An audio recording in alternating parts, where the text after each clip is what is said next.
Hi, this is Amanda de Cadenet, and welcome to another episode of The Conversation. This week, we are talking all things narcissism with narcissism expert, Dr. Ramani Durvasula. We talk about the different types of narcissism. Yes, there is more than one type. We also talk about parental alienation, something that I learned about recently. Also, what to do if you find yourself involved with a narcissist, or indeed you think you might be one. Enjoy this conversation. Hi, Ramani. How are you? I'm fine. It's so nice to meet you. It's really nice to meet you too. At the time we were supposed to speak, I had no idea that you were going to just be like all over the internet. I was like, oh my God. I guess we must have hit like complete and utter saturation. You're the fourth person that said that to me today. Yeah. You're like, you can't turn without seeing you. So I guess the strategy worked. It did work. Exactly. Yeah. I mean, I guess it speaks to the larger subject matter, which is that so many people have been affected by narcissism.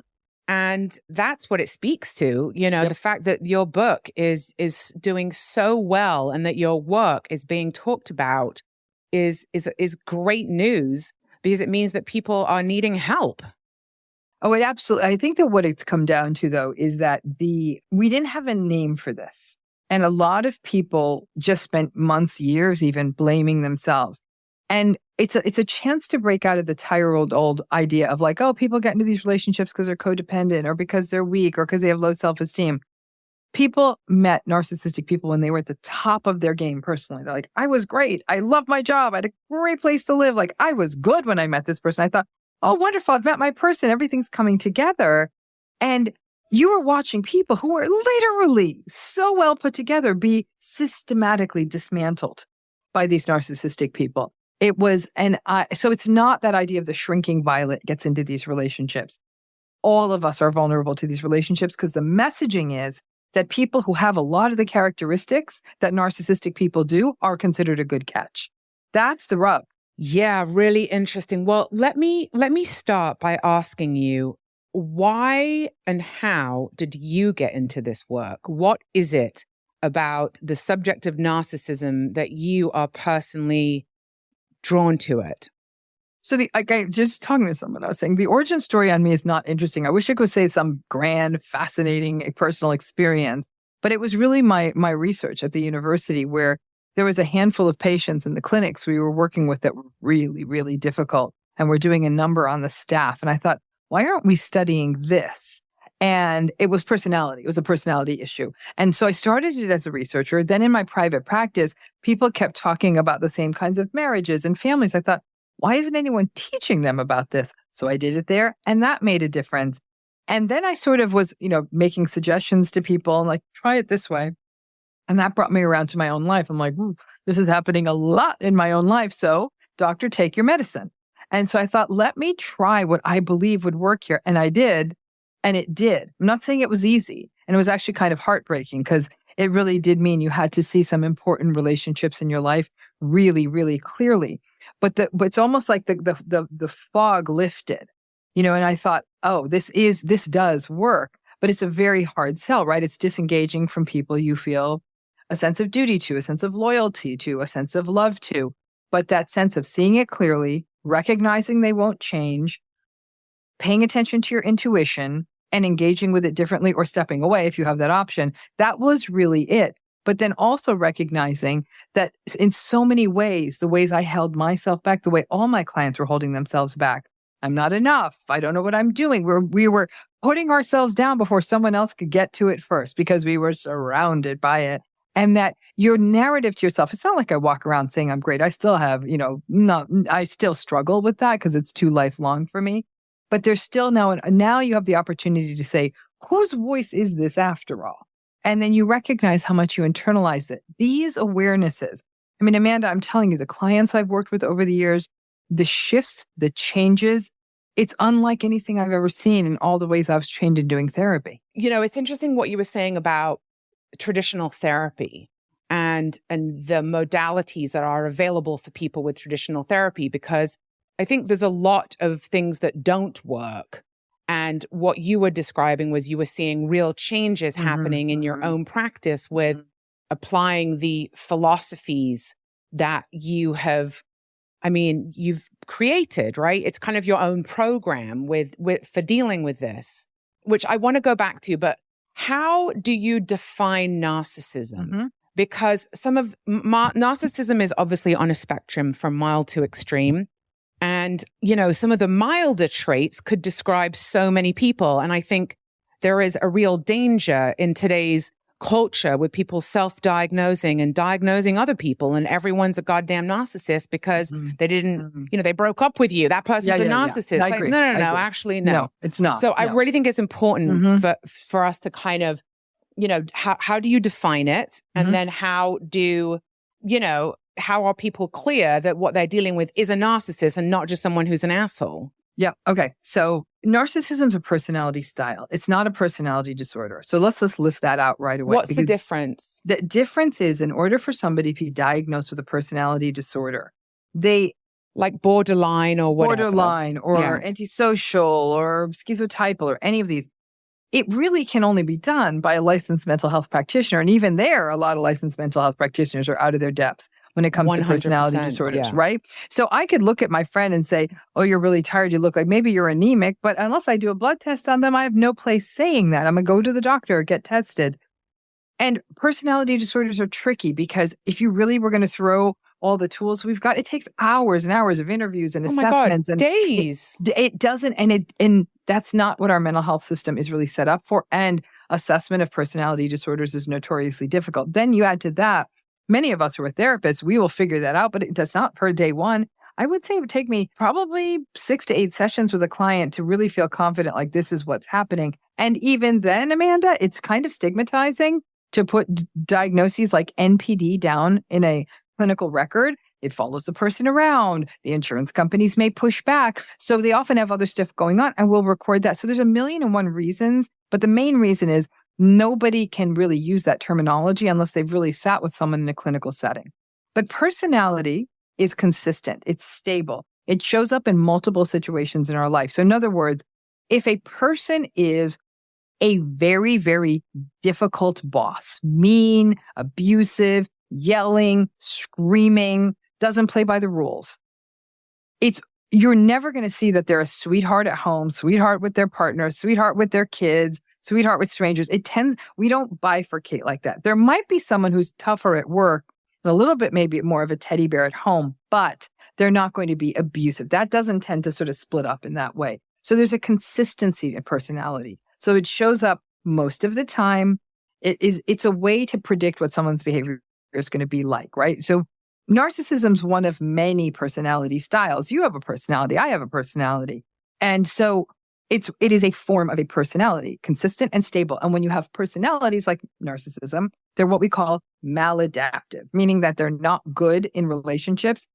Narcissism is such a funky thing because it isn't good for the other person, but narcissistic people do make more money. They're more successful at dating. They're overrepresented in leadership. They're judged more attractive in research. They're charming. They're charismatic. They're confident. They're able to bring forth this very sort of shallow sense of self-esteem. So most people think they're all that. The fake self-esteem. Right. The fake self. But going back to your question of what makes this thing called narcissism, it's lack of empathy, variable empathy, and shallow empathy, entitlement, grandiosity, an excessive need for validation and admiration, being very superficial, being very self-centered, not having the capacity to reflect on their impact on others. They're not able to self-reflect on the motivations for their behavior. And all of that. Oh my God, this sounds like the only people I ever dated. Okay, yeah. So we're going to have to break out of that. No, I mean, listen, I don't necessarily, I've been married to the same person for 23 years, but like that profile sounds very familiar to me. And as you said, some of the most successful people fall into that category. Yes. I want to say about one other thing, Amanda. The thing that throws people off is that, to your point about assholes, right? Let me put it this way. All narcissistic people are assholes. Not all assholes are narcissistic, right? Sometimes a person's an asshole for a day. It's truly a day. They didn't get enough sleep and 3 people in their family are sick and their best friend died the day before. And that person's an asshole. And they're like, oh my gosh, I had no right. And they'll quickly make amends. They won't do it again. a person can be an asshole for a day. No one's a narcissist for a day. It doesn't work that way. Number two, a lot of people are cherry picking some of the qualities of narcissism, like, for example, just the selfishness or the self-centeredness. They'll know someone who is very selfish and self-centered, say they're narcissistic. And I'll say to them, I need a little more. Like, I understand this person's selfish and self-centered. That word applies. Give me more. And so if they can't round out the picture, and the example I always say is, if I gave you a bag of flour, you wouldn't say I gave you a cake. I gave you a bag of flour. It needs all the other stuff and the whole thing to happen for it to be a cake. It's the same thing. We can't, when we have these, they're called constructs, like narcissism, you got to have all the parts or you just have the piece.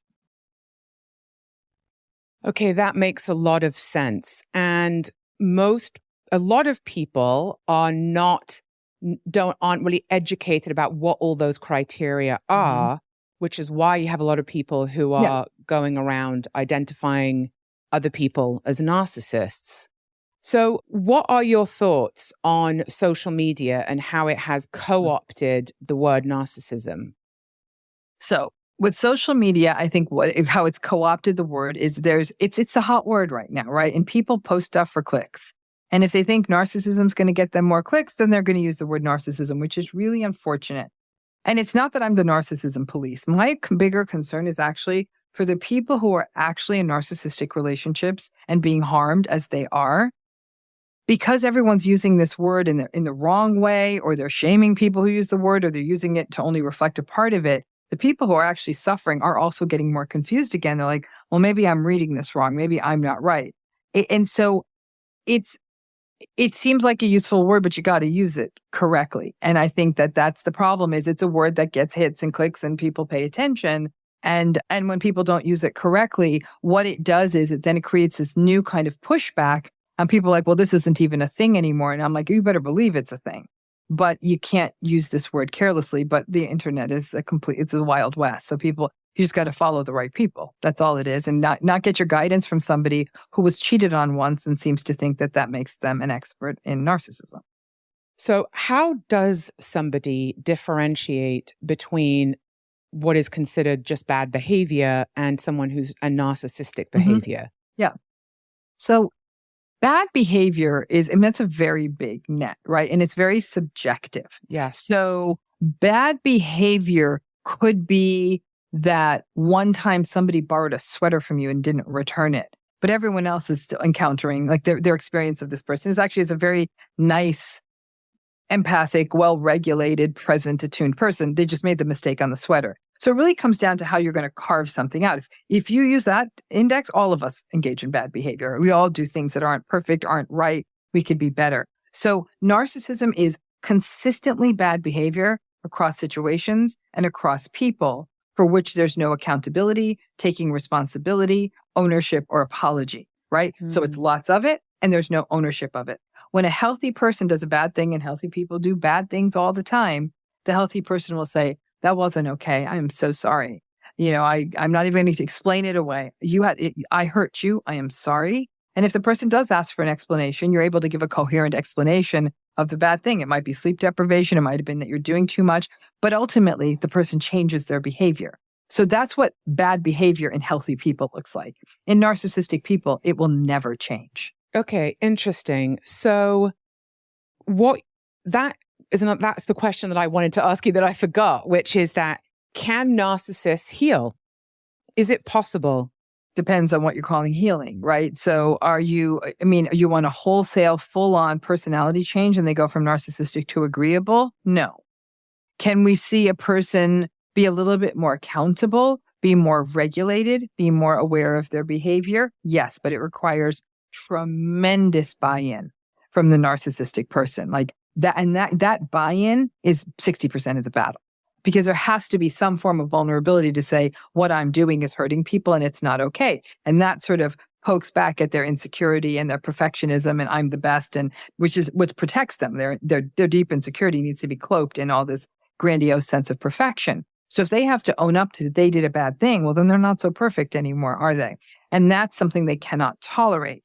So for some folks, addiction is often a portal through which narcissistic people enter treatment. addiction and narcissism, those overlap rates are somewhere between 40 and 60%. A lot of the behavioral and internal dynamic qualities of addiction are similar to narcissism. Sounded very similar. Yeah, very similar. Now, not all people living with addiction are narcissistic. And those actually, they're often great candidates for treatment because once they make the behavioral shifts and achieve sobriety, they commit to it with humility.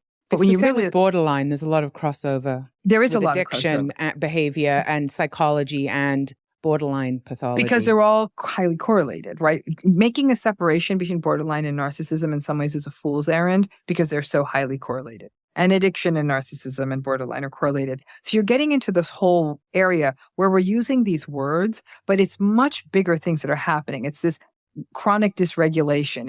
It's a disruption in empathy. So when I'm talking to psychologists and stuff like that, we're talking about it differently. Those terms, narcissism and stuff, almost have less heft than the things that this person is doing, right? Criteria, how it's presenting. Yeah, but because of the addiction overlap, that might be the door into treatment. So they're not coming in to treat their narcissism, they're coming into rehab. Well, you're not going to turn the tables on narcissism in 28 days, not by a long shot.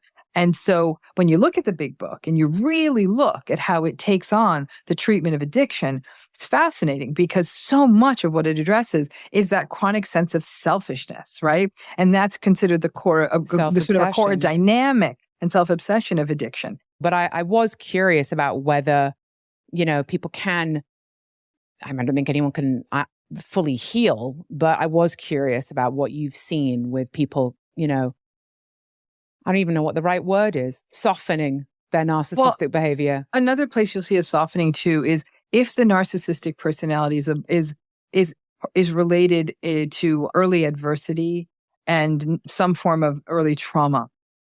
Using trauma-informed methods. Like EMDR, somatic work, and internal family systems work. IFS, I love IFS. All of I have EMDR after my session with you, actually. It's very, that there's a humility in trauma treatment. And there is, again, those defenses that might be trauma protective, right? That can be loosened through the trauma-informed work. But not all narcissistic people have trauma origins. Some of them came from actually very, very overindulged settings where they were told they were more special than all the other kids, that they were exceptions to the rule, that they shouldn't, why should you have to follow the rules? You're so special. You're the most special. No other child makes pictures like you. And that child growing up with that often is also not given tools for self-regulation. They're not taught and allowed to experience frustration. They don't have the opportunity to share real emotion. And the parents, who are often narcissistic themselves, because they're telling their kid they're more special than any other, not always, but they can be, that is another pathway to narcissism. So there you don't have the trauma origin. Frankly, I think you'll make much bigger inroads into treatment when narcissistic folks have that history of adversity.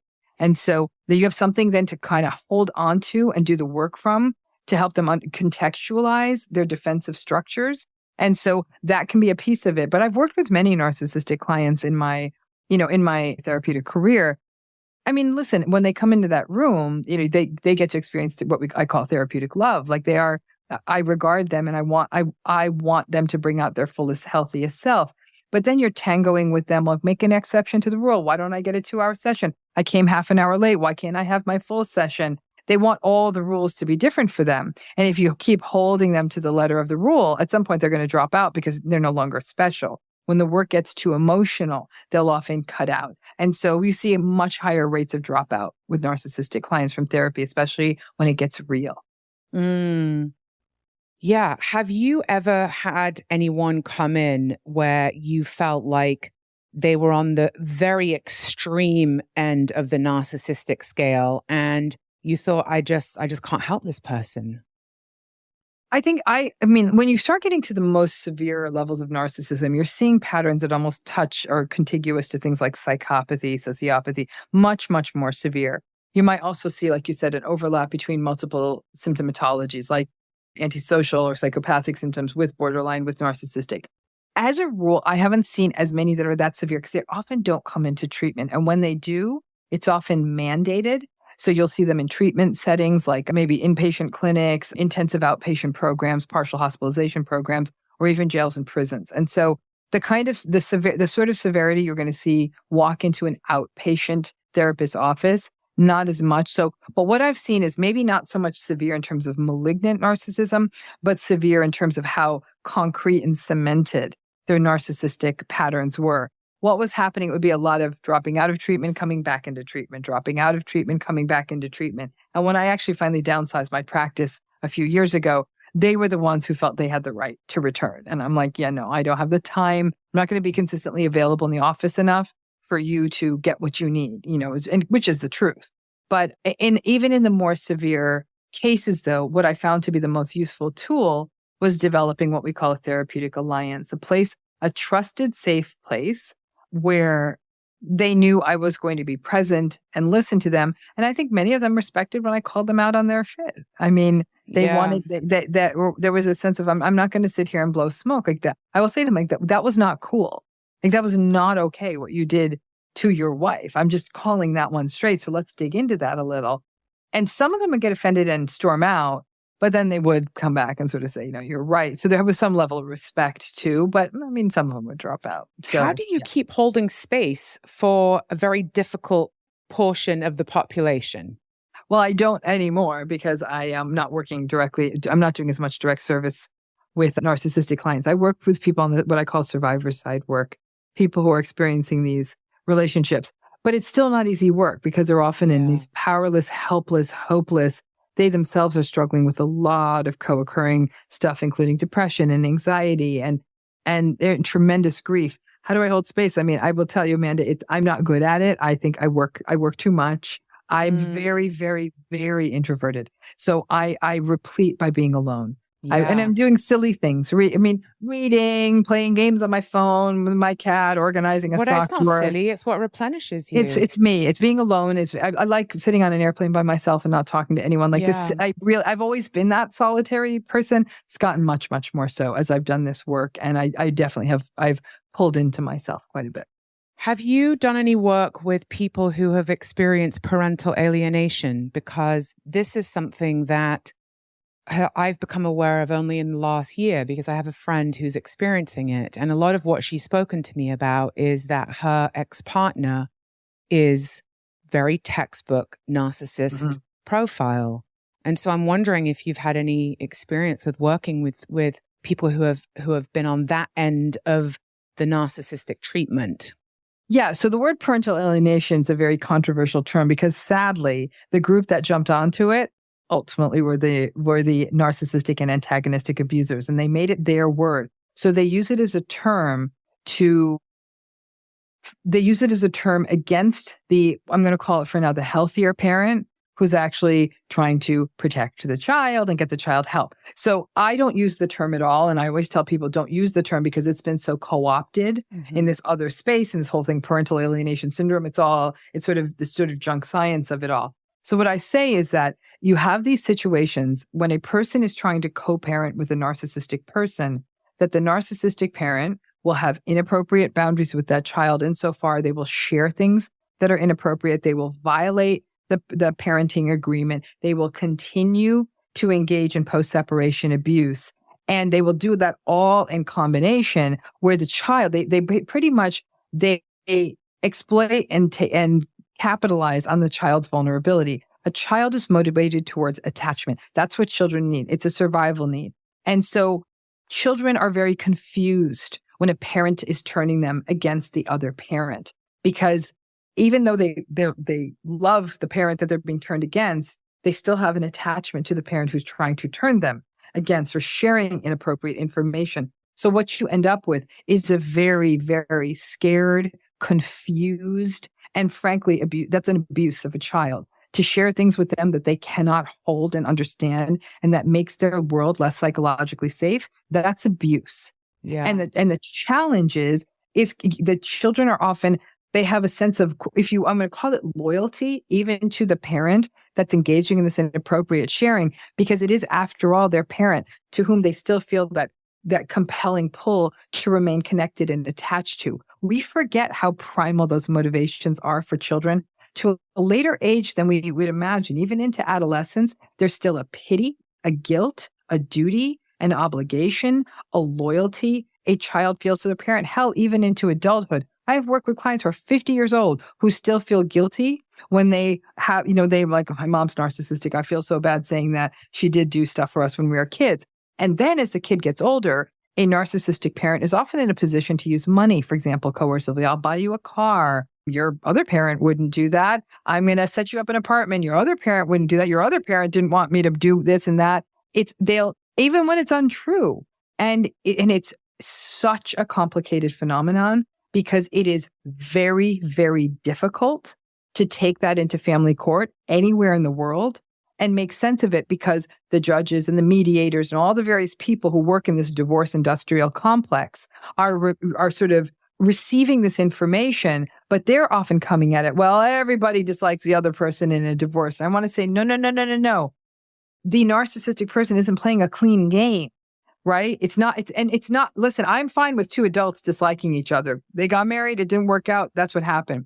I am never going to be okay on somebody using their children, weaponizing their children as pawns in this process. It harms the children in perpetuity. I've worked with so many adult survivors of this. And to this day, they stumble with those senses of misplaced loyalty and duty and grief and all of that because it doesn't go away because it was so instrumental in your childhood. It's a mind F. That's the only way I could put it. And it's not okay. And I had no idea how prevalent this was and how many people have been affected by it. And then you start to look into the child, what is it called? Child courts, family court. Family court. Yeah. And that's all rigged. Like you said, they're not set up, they're not educated about it's not just people who are, fell out of love and getting divorced. This is a whole other thing. Yes. And yet I cannot believe that in 2024, there is not enough education in the family court system and family lawyers who are educated and aware enough to be able to bring this to light. And it keeps happening. And children are getting taken away from parents and put into, in the state of California, they just banned it apparently, but into these camps where they try to get the kids to, I don't even know what the word is. They take these kids and put them into camps and basically brainwash them to re-engage with the parent that is being abusive. Yeah. How can that be in 2024? Because I'll tell you how it can be in 2024, Amanda. It's the same way we will keep promoting somebody who has harassed and sexually abused dozens of coworkers. It's the same way that for years, decades, and probably even recently in some places, we have always assumed that both people are responsible when there's domestic violence present. Right. It's all of these reasons. It's like, well, people are having a bad day, or we shouldn't demonize them, or we should hear their point of view too. When somebody's doing something abusive, I'll tell you what it comes down to. It comes down to the simple truth that we have to be willing to call abusive behavior abusive and stop all this nonsense. Like, well, we need to know the context. I'm like, I'm fine. I'm the queen of context. Bring me the context. But I'm still going to tell you, I'm giving you the same punchline. The abuse was problematic and abusive, and it wasn't okay. When you end the sentence there, you can give me all the bells and whistles, but family court exists to preserve the rights of the parents. It's never really been that concerned with the rights of the children. It's always been parental rights. What's a divorce? It's the division of the assets of the people in the marriage, and the children are subsumed to being an asset. And because family court is woefully underfunded and the dockets go on forever, and there's just people waiting months to hear courts have cases be heard, it's a mess. And there's people doing great advocacy work in it. Joan Meyer and her group at George Washington University. Tina Swithin's doing fantastic work. Catherine Barrett is one of my closest colleagues and does huge work on the psychological side. There's good people. Carly Okeson Sage, she's doing a big program in July in Phoenix. There's people doing this work. And all of my work then informs those who are the advocates. I work closely with Tina and Catherine to inform this from my level, my perch, looking at the survivors. They then are taking that to do family court reform. Some courts, like the courts in the UK, are further along than the United States. The UK brought in coercive control laws a lot earlier than the States. In the States, it's only California, Connecticut, and Hawaii that recognize coercive control on the family court books. Australia is about to start working towards criminalization of coercive control, and UK is on its way. So Australia and UK are sort of a little ahead of the curve. The United States is lagging. And even in California, the court tests of coercive control and family court, it's mixed. You need the evidence base. Most people who are really being coercively controlled are so harmed, experiencing complex trauma, that they often don't have the wherewithal to bring the evidence base to make that argument in family court. So that's another problem we have too. Yeah. And what I'm noticing from being educated about my friend and the support groups she's in is that it's largely women who are having this experience. Not always, though. Not always. I will not say, always, but it majority. Often is. Yeah. I mean, keep in mind too, you always are going to look at this. This is a conversation about power, right? Yeah. Narcissistic relationships are woefully asymmetric, where one person wants all the power, with the other person not having it. But then in society itself, we have different levels of power based on gender, ethnicity, race, social class, a whole bunch of other things, sexual orientation, sexual identity, all those things, and gender identity, all those things will come into the mix. So if a person literally has less power in society and they're in a narcissistic relationship, and they have to go into a sort of an institutionally problematic system like family court, it's very difficult for people to sort of, get out from under going. that, because and it's layers and layers and layers. Yes. It's relentless. People will live like this for decades, depending on how young their children are. Some people start this process when their kids are small, 2, 3 years old. That's a 15-year fight. I mean, until that child's 18. By then, everyone's been harmed by these systems. Yeah. And it's generational impact that is, I mean, talk about generational trauma, right? That is going on down the line. No, it's absolutely, because it's generational, because it creates a culture within a family, right? Of certain kinds of interpersonal behaviors are acceptable. Remember what the narcissistic parent does. It's like an inversion. To the narcissistic parent, they subjugate the child into their service. The child is supposed to meet their needs, listen to their problems, be there for them. But if the child shows up with any needs or wants or emotions, those are shamed and shut down. The child gets the message that they're needy, that they're ungrateful, that they're selfish, that they're greedy for simply just wanting to be themselves. And as that child gets older and wants to individuate, which is normal development, the parent will shame that too. Like, oh, you think you're too good for us, or, how could you? Or I put so much into, I did so much for you. You owe me. That kind of obligatory stance isn't uncommon from a narcissistic parent. So it starts there. So what have they now done? They've raised a child that was not allowed to unfurl that normal, healthy identity development, does feel they owe that parent something, constantly doubts themselves and blames themselves, because that's how they were able to establish safety and attachment as a child. That is a setup for devaluing yourself throughout adulthood. And so what we're trying to do is get ahead of that, help people create a coherent narrative that what happened to them when they had a narcissistic parent wasn't okay. And when you throw in there, we never put emotional abuse on equal footing with other forms of abuse. So in other words, when you see a child who's physically abused or any form of abuse, but all the studies they're always emotionally abused. But also, from what I've read, and you obviously will know more than I will about this, but emotional abuse, the impact of emotional abuse is on a par with physical impact. Absolutely. Sometimes people have argued it might be worse. Because it's not obvious. Yes, and there's never going to be help. We are never going to have a version of the Department of Children and Family Services that is going to intervene where there's emotional abuse. Well, unfortunately, they're very fast to move when a child has a bruise or a cut. I know multiple families who have been pulled into family court because their child showed up to school with a bruise or something. And then I know plenty of kids who have grown up in emotionally abusive situations. There's nothing to see. Nothing, way worse than whatever. But there is. This is my point, is there is things to see. These are kids who are going to school distracted. These are kids who are coming to school and they might be having trouble with peer relationships. These are kids who may be somewhat dysregulated in the classroom, or who are just seeming like they're not there. This is teacher training too, because we're so quick to wonder what's wrong with the kid. Maybe the first thing we should be asking when we see a shift in a child is, what the hell's going on at home? What's happening at home? The culture of the United States is family matters or private matters. And this is how, it's not just intergenerational trauma in the family, it's intergenerational trauma that's supported by the society. Yes, absolutely. And silence, right? And kids that are raised in homes to not speak out and speak up about stuff. And there's a whole generation of kids, though, that do know. I mean, I have heard friends of mine say that their kids have said, oh, you better not treat me like this or that because I'll call child services on you. So, there's also a generation of kid that understands that they do have a voice. But I think you're right. It's years of social constructs that is passed down, which is you don't speak about this stuff.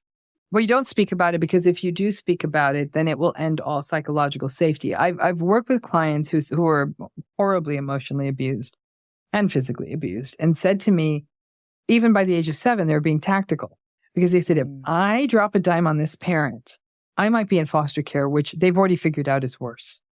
So the child is having to make calculations, systemic calculations around broken systems.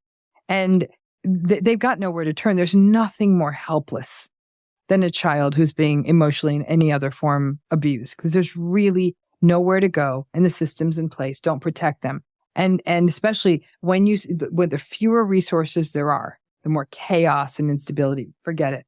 There's just these are still children that are completely insufficiently protected. And we keep going, mental health crisis. Here's the thought, folks. Put your money into protecting children from trauma, neglect, adversity, and abuse. You would turn the society around in one generation. Yeah, good luck getting that through. Yeah, right. But let me ask you another question. When the child is aware that they must navigate a narcissistic parent, or for example, that you just described a child who knew that if they said certain things, they would be staying in foster care. What is that child doing? Are they creating a false self in order to exist in that environment? And how does that show up?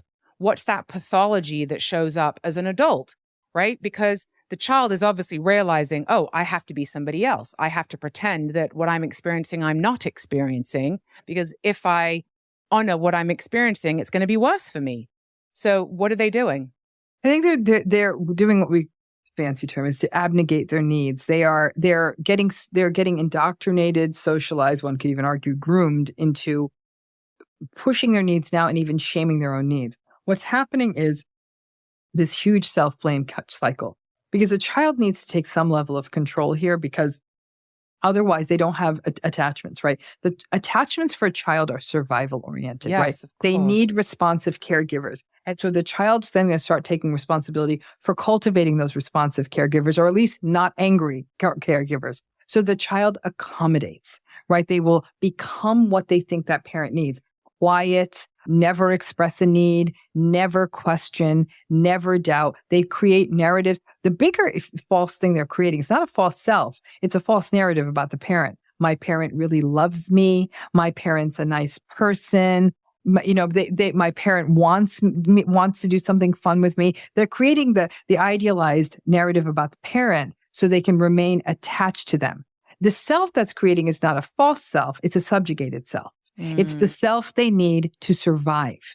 And so that subjugated self does track someone into adulthood because then that becomes the model to which somebody gets into any form of right. That's the prototype. And then as an adult, they're in probably narcissistic, codependent relationship. They're more risk. They're more at risk. And they recognize that they feels like love for them because it feels familiar, right. and that's the primary prototype. And when also though, I think that yes, it feels familiar, but we also have to understand there's another person in this relationship. Our quick thinking is like subjugation and accommodate, and we still put all the onus on the person being harmed. There's a person who's willing to take advantage of them too, and that's the other person in the relationship. Do you see what I'm saying? Yes. So it's like it's easy to make it about subjugated and gives in and da da da la la la. But they pick each other. Nice person. I don't know that they pick each other. Don't give the narcissistic people so much credit. The narcissistic person isn't rubbing their hands around saying, who's the most indoctrinatable person in the room? They're going for what works for them. People they're physically attracted to, people who have social status, people who have money, people who have sex with them, people who might help them social climb. And yes, people they can control and dominate. It depends on the narcissistic person. That's why, because if it was just control and domination, why would a narcissistic person punch above their weight class? Right. Well, I also love in your book that you really did identify all the different types of narcissists.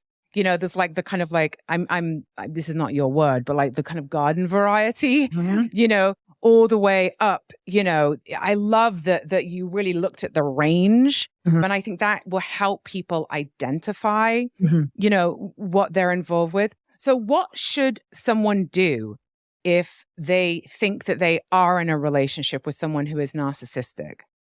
I'd say, first of all, don't panic. Because I think that's like, oh my gosh, what am I going to do? I'm like, slow down, see it. And that means asking yourself questions like, do we keep having the same arguments that never resolve? Do I always feel like I'm the one to blame? Like, am I continually blaming, questioning myself and doubting myself? Like, ask yourself what you're feeling like in this relationship. Then be willing to see their behavior. Sometimes journaling helps, sometimes writing it down, but be willing to see it because that's opening the door. And by the time someone's listening to a conversation like this, they may even suspect something's not quite right. Then you also have to pay attention to how it's affected you because it's also shaped your identity and recognize that's not who you are. And then we turn the car into this place called radical acceptance, which is the moment you're going to have to listen to the very uncomfortable truth that these patterns aren't going to change.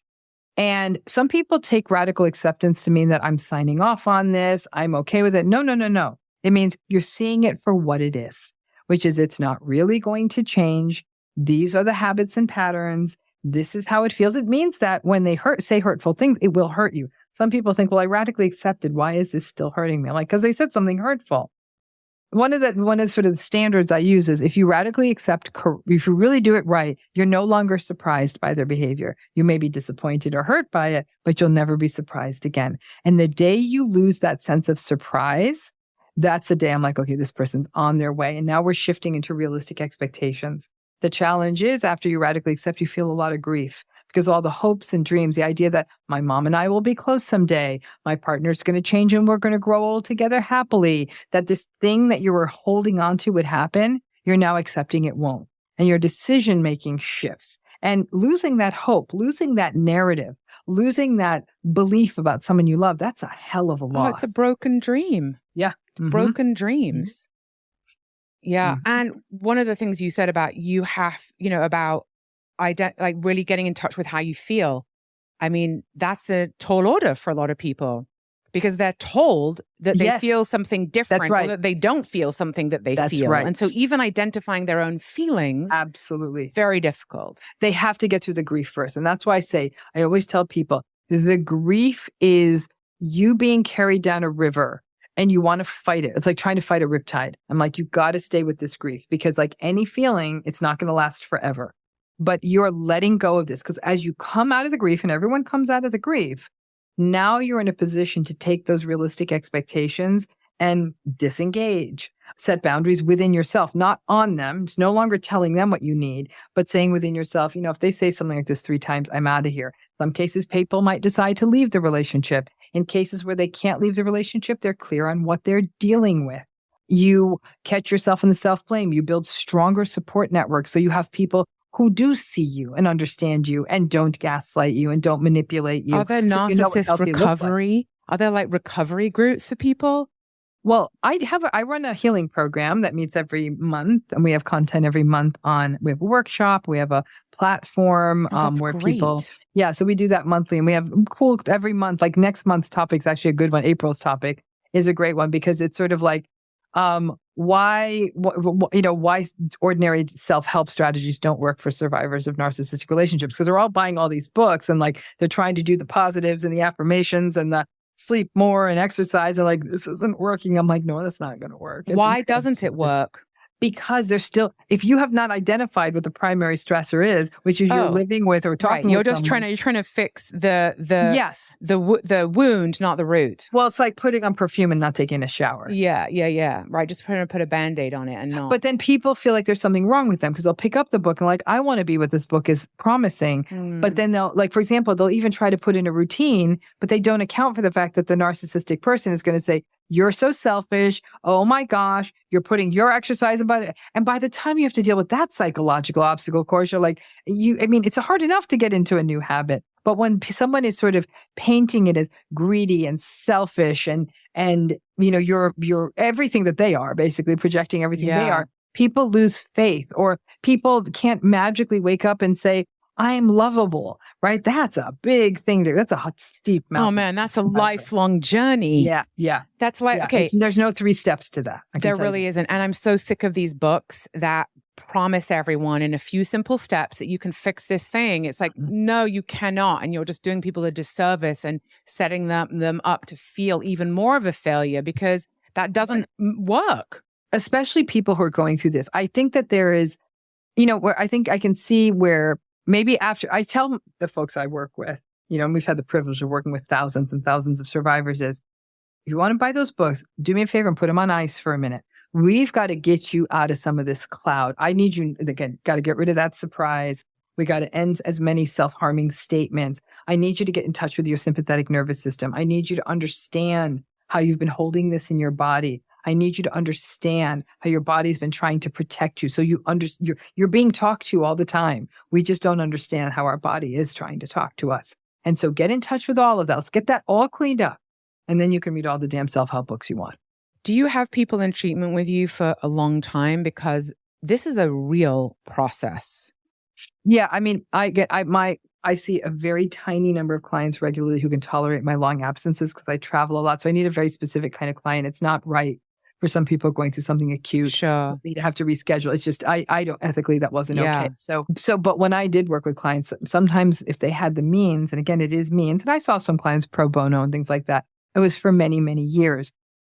I do believe, though, that our model of weekly psychotherapy isn't necessary, though. I think that we can often fill up the space. Like once people are out of the acute stages, like they've perhaps gone through trauma treatment or they've had other mental health issues like depression or something like that addressed, we can have longer spaces between the sessions and have some clear stuff to work on in between and things to practice. That's why writing practices and things like that become so useful, because that gives them something to keep saying, okay, you know what's interesting? When my partner went on a business trip, this, and when they came back, that, like they start sort of seeing the kind of the waveform of the relationship. And that gives them a greater sense of control too. And so, no, it is long-term work. But for some folks who don't have, for example, let's say someone didn't have narcissistic parents as a child and they have a solid sense of self, but they meet a narcissistic partner. Okay, so this is their first time at this rodeo. And they came into it healthy and all of that, but then they go through this mess and betrayal and all the things that happen, right? Those clients actually can benefit from relatively short-term work because the education is often enough for them and helping them connect the dots and breaking them out of that cycle that I can do something to stop my partner from cheating on me. Like, your partner is the one making this choice.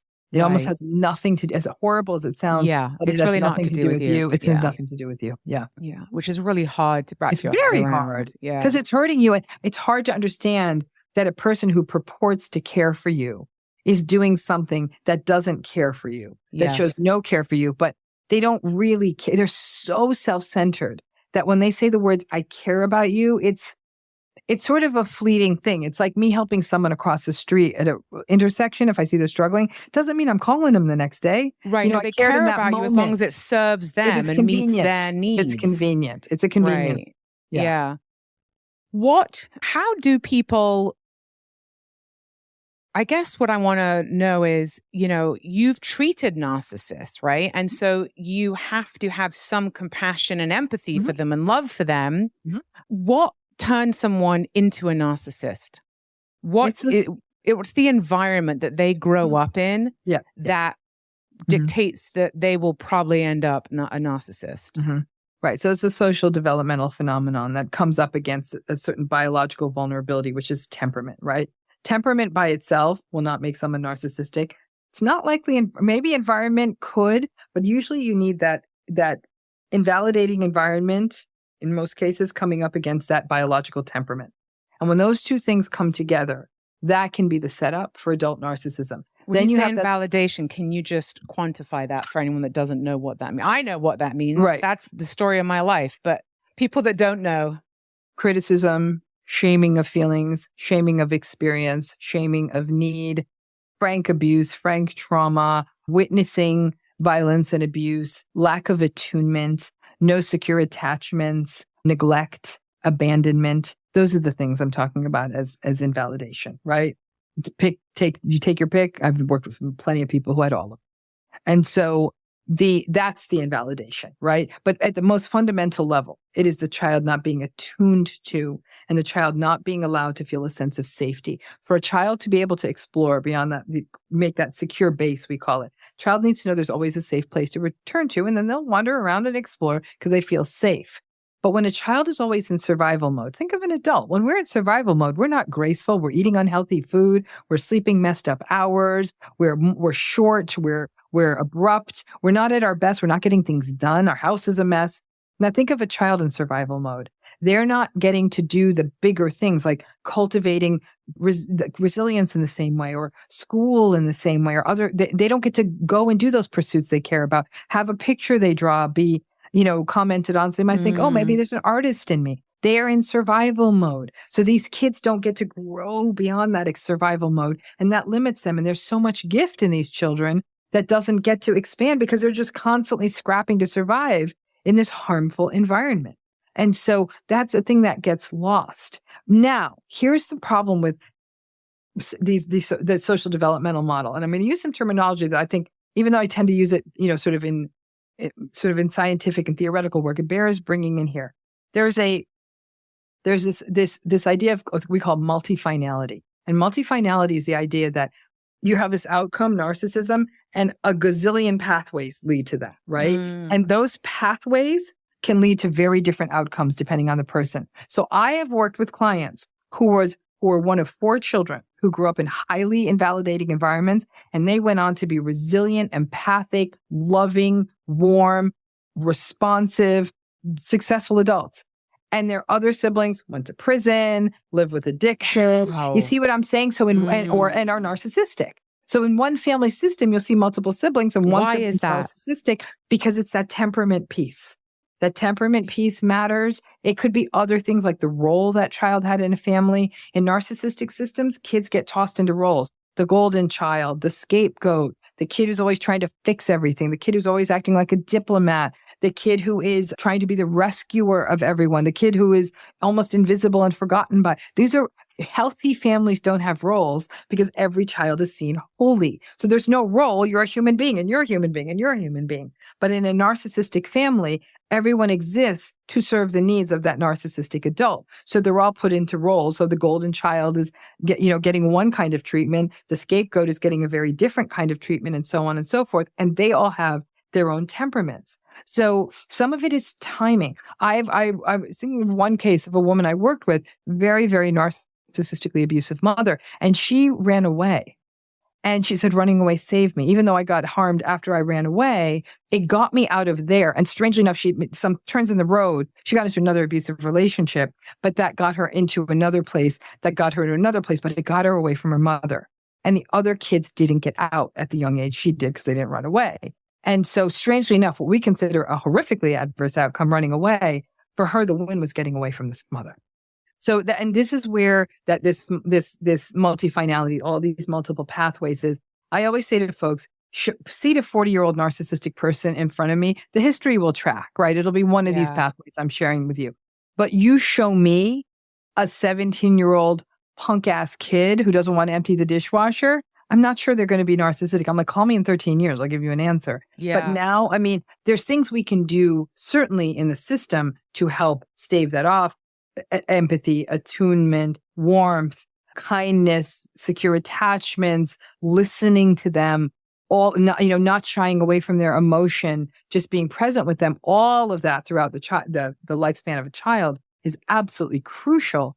And it is, and even this person I was telling you who ran away, when we've done, sort of the deep dive and what were the resilience factors, she said I was good at school, and school became a safe space because the teachers were really good to me because I was a very motivated kid. And she said it was all I could do to leave that chaos after she had to feed all the other siblings, get everyone out of the house, with the mother disappearing sometimes days at a time. But she'd showed up at school, and because she was good. And she was validated there. She was validated there. And she said my siblings didn't have that kind of experience. So these funny little resilience pieces are all there as part of a puzzle. Yeah. Right. Mm-hmm. And it's like, is it like the left path or the right path? Or it's like nature nurture, right? It's a little bit of nurture that meets a big bad nature. And borderline personality, if you look at Marsha Linehan's theories, she has her biosocial model. And she has that sort of that structure of the high biological vulnerability, meeting the high environmental invalidation.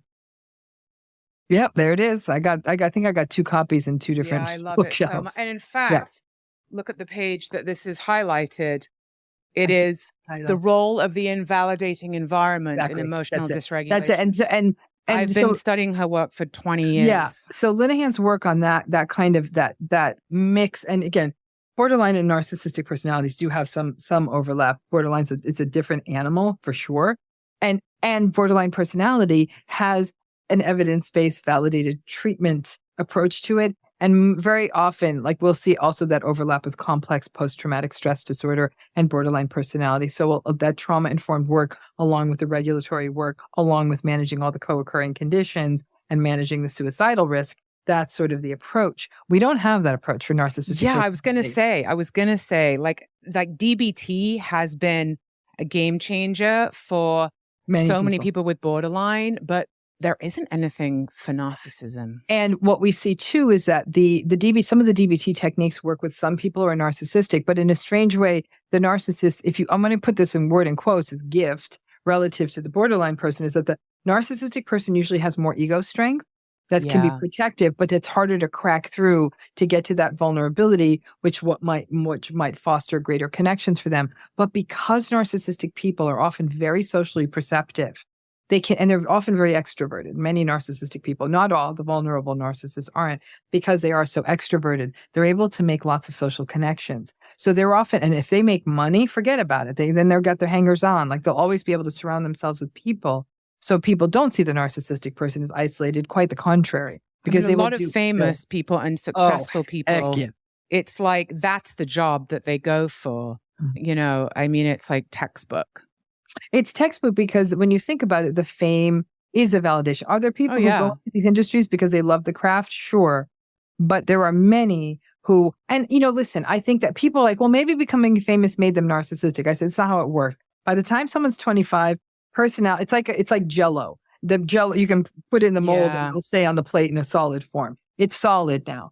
And so what the fame might do is make someone a little bit more entitled and a little bit like close, like maybe they're tired of people kind of always coming for them, but the people who work closely with them say, no, they're lovely and they're warm and they're not mean. And a person might say like they wouldn't give me an autograph. That doesn't make someone narcissistic. It could just mean that they're tired of thousands of people asking them that.